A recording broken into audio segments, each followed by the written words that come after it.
Good morning. आज अपन lesson number 22 का topic 5 पढ़ेंगे। इसमें अपन पढ़ेंगे आज आहार नाल के बारे में, और आहार नाल में पढ़ेंगे अपन टॉपिक जो है हम पढ़ रहे थे आंत्र के बारे में। किसके बारे में पढ़ रहे थे? आंत्र के बारे में। आंत्र है वो दो भागों में बांटे गए थे।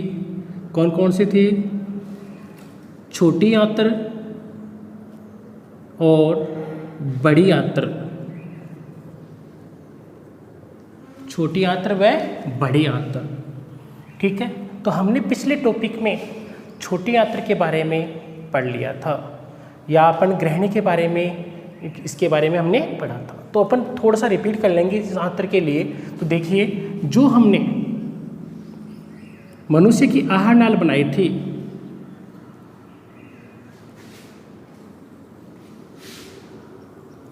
उसमें हमने सबसे पहला पार्ट था वो मुख के लिए पढ़ा था। किसके लिए पढ़ा था? मुख। उसके बाद में हमने मुख के बाद में मुख गुहा, और मुख गुहा है फिर ग्रास नाल।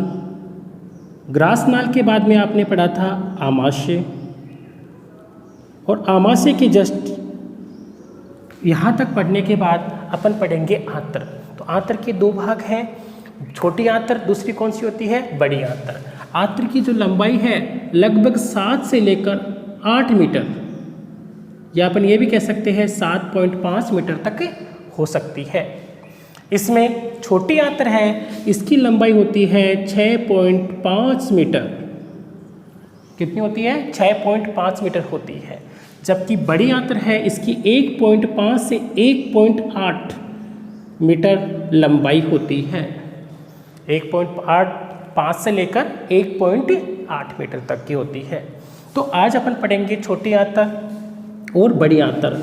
छोटी आंत्र है, उसकी लंबाई लगभग 6.5 मीटर होती है। तो डायग्राम आप इस प्रकार से बना सकते हो। ये लो छोटी आंत्र। छोटी आंत्र के हमने 3 भाग पढ़े भी हैं। पहला कौन सा था? ग्रहणी,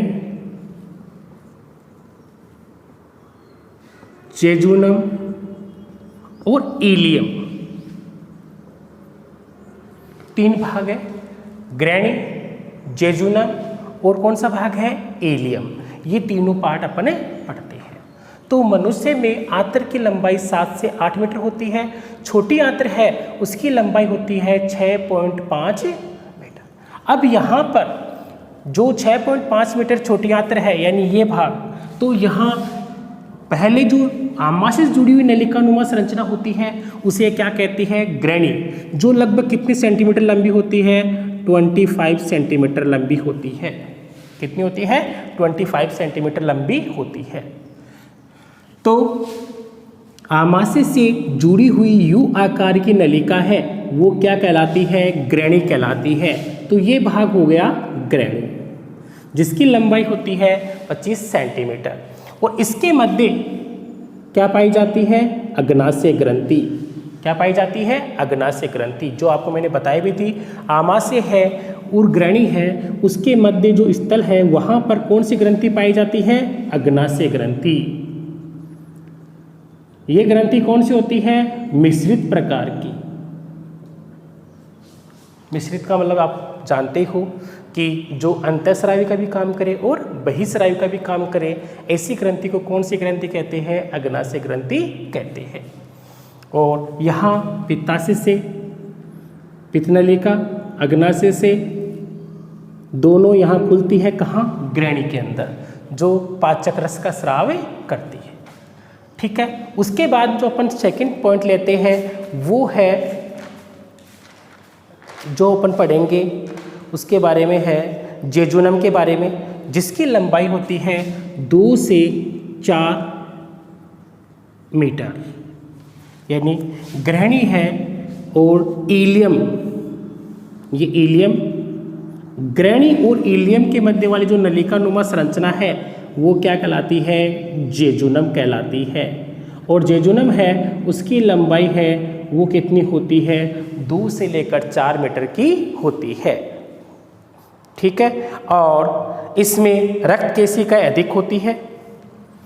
यहाँ जेजुनम में क्या होती है, रक्त केशिकाएं क्या होती है, अधिक होती है। अब लास्ट वाला पार्ट कौन सा है, इलियम। इलियम होती है उसकी लंबाई होती है 3 से लेकर 4 मीटर की होती है। 3 से लेकर 4 मीटर की होती है। ये छोटी आंत्र का अंतिम भाग होता है। छोटी आंत्र का अंतिम भाग होता है। तीनों के लिए क्या बताओगे आप, पहले छोटी आंत्र है उसकी लंबाई कितनी होती है, 6.5 मीटर होती है और इसका व्यास कम होने के कारण इसे छोटी आंत्र कहा गया है। फिर इसके 3 भाग है, ग्रहणी, जेजुनम, इलियम। ग्रहणी है यू आकार की नलिका होती है और इसके मध्य यहाँ पर अग्नाशय ग्रंथि पाई जाती है जो अग्नाशय रस का स्राव करती है। फिर जेजुनम है तो ग्रहणी और इलियम के मध्य जो भुजा है उसे क्या कहते हैं, जेजुनम, जिसकी लंबाई होती है 2 से लेकर 4 मीटर। फिर इलियम है वो छोटी आंत्र की अंतिम भुजा होती है जिसकी लंबाई कितनी होती है, 3 से लेकर 4 मीटर की होती है। तो ये किसके बारे में है, छोटी आंत्र के बारे में। अब बात करते हैं बड़ी आंत्र के बारे में। तो जो बड़ी आंत्र है उसकी लंबाई होती है 1.5 से 1.8 मीटर और इसका व्यास अधिक होने के कारण, क्या अधिक होता है, व्यास अधिक होने के कारण इसे क्या कहते हैं, बड़ी आंत्र कहा जाता है। क्या कहते हैं, बड़ी आंत्र। तो लंबाई कम होने के बावजूद भी इसे क्या कहते हैं, बड़ी आंत्र। क्यों, क्योंकि इसका क्या होता है, व्यास क्या होता है, अधिक होता है। अब इसको देखो किस प्रकार से तैयार करते हैं। देखिए यहाँ जब बनाते हैं तो इस प्रकार से,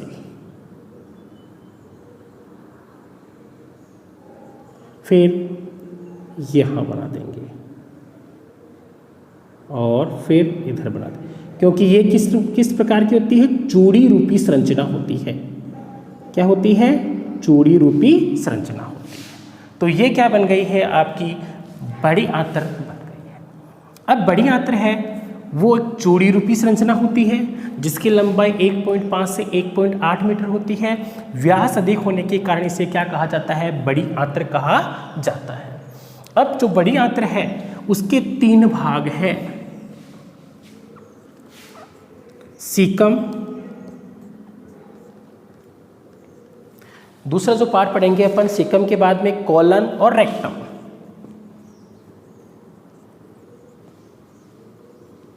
मलाशय।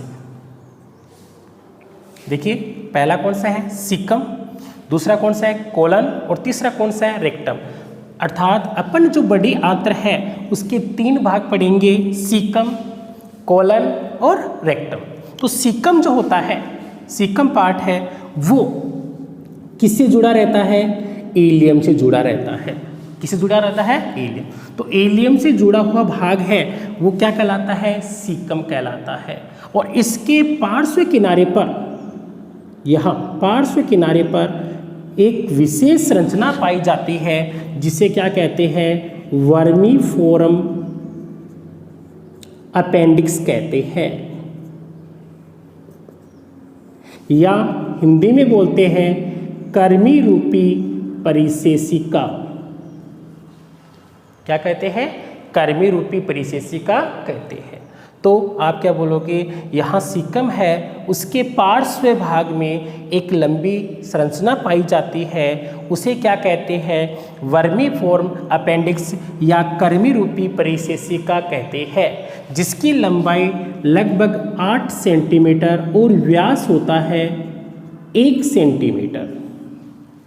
लंबाई कितनी होती है, 8 सेंटीमीटर, और व्यास कितना होता है, लगभग 1 सेंटीमीटर। तो आप ये कह सकते हो सीकम है उसके पार्श्व भाग में 8 सेंटीमीटर लंबी और 1 सेंटीमीटर व्यास की लंबी नलिका होती है, जिसे क्या कहते हैं, वर्मीफोर्म अपेंडिक्स या कर्मी रूपी परिशेषिका कहते हैं, जो मनुष्य में क्या है, अवशेषी अंग है। क्या है, अवशेषी अंग है।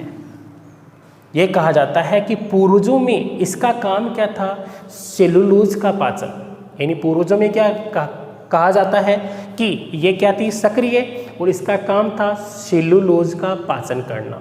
तो पूछे वर्मीफॉर्म अपेंडिक्स का क्या काम था, तो सेलुलोज का पाचन करना था।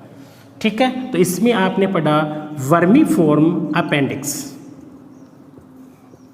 अब वर्मीफॉर्म अपेंडिक्स में बीज आ जाने के कारण या भोजन सड़ने के कारण कभी कभी क्या होती है, यहाँ पर सूजन उत्पन्न हो जाती है, और सूजन उत्पन्न होने के कारण यहाँ दर्द होने लग जाता है, जिसको अपेंडिक्स का दर्द कहा जाता है। तो इस कंडीशन में क्या किया जाता है, इसको काट कर बाहर निकाल दिया जाता है ऑपरेशन की सहायता से। दूसरा भाग कौन सा है, कोलन। ठीक है, दूसरा भाग कौन सा हो गया, कोलन। तो अभी कोलन है, उसके अपन 4 भुजा पढ़ेंगे। पहली होती है आरोही भुजा, दूसरी अनुप्रस्थ, तीसरी अवरोही, और चौथी जो भुजा पढ़ेंगे वो है सिग्मोइड कोलन।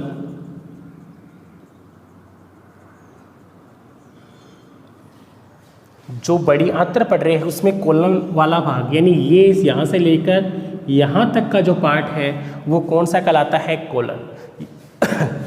या ये कह सकते हैं सीकम और रेक्टम के मध्य वाला भाग। ये तो सीकम वाला पार्ट हो गया, ये रेक्टम वाला भाग हो गया, इसके मध्य वाला भाग है वो क्या कहलाता है, कोलन कहलाता है। क्या कहलाता है, कोलन, जिसमें सहजीवी जीवाणु पाए जाते हैं।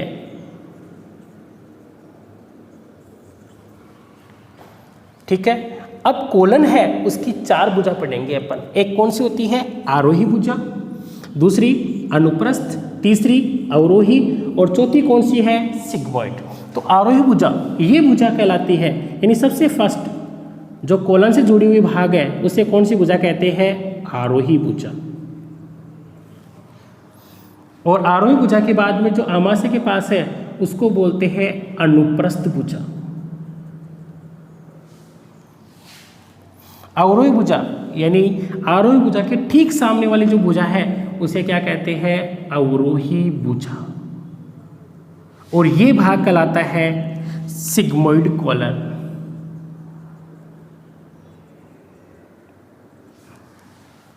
तो आपने बड़ी आंत्र है उसके 3 भाग देखे, सीकम यानी यहाँ एलियम से जुड़ा हुआ भाग सीकम, इसके पार्श्व में क्या पाई जाती है, कर्मी रूपी परिसेसिका।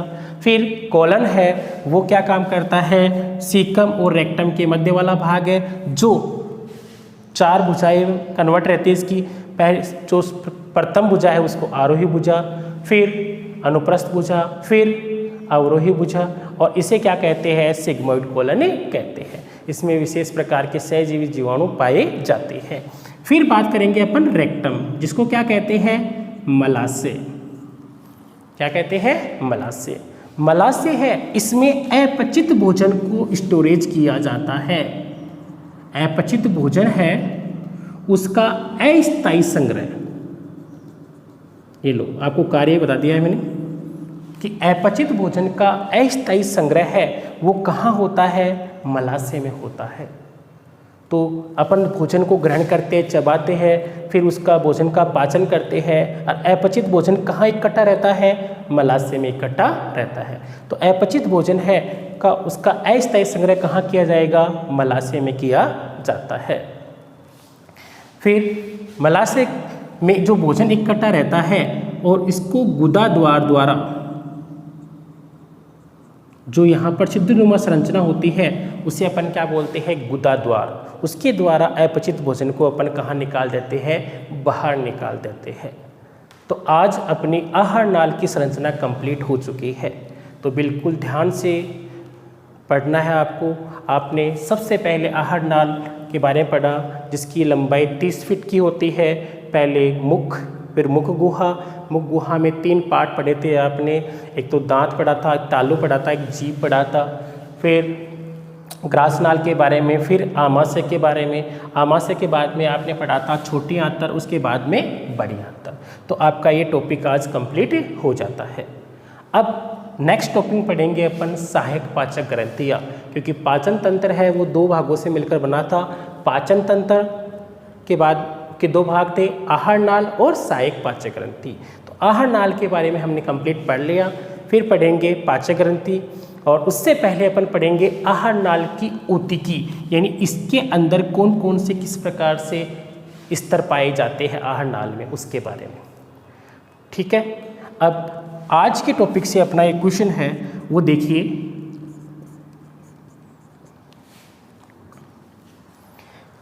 अपन इसमें आज के टॉपिक से अपना क्वेश्चन है वो है कि सीकम है उसके पार्श्व भाग में लगभग 8 सेंटीमीटर लंबाई की एक संरचना पाई जाती है, जिसे अपन क्या कहते हैं। सभी को इसके बारे में क्या करना है, कमेंट करना है, और जो भी टॉपिक में कोई क्वेश्चन समझ में नहीं है वो आप पूछ सकते हो। Thank you.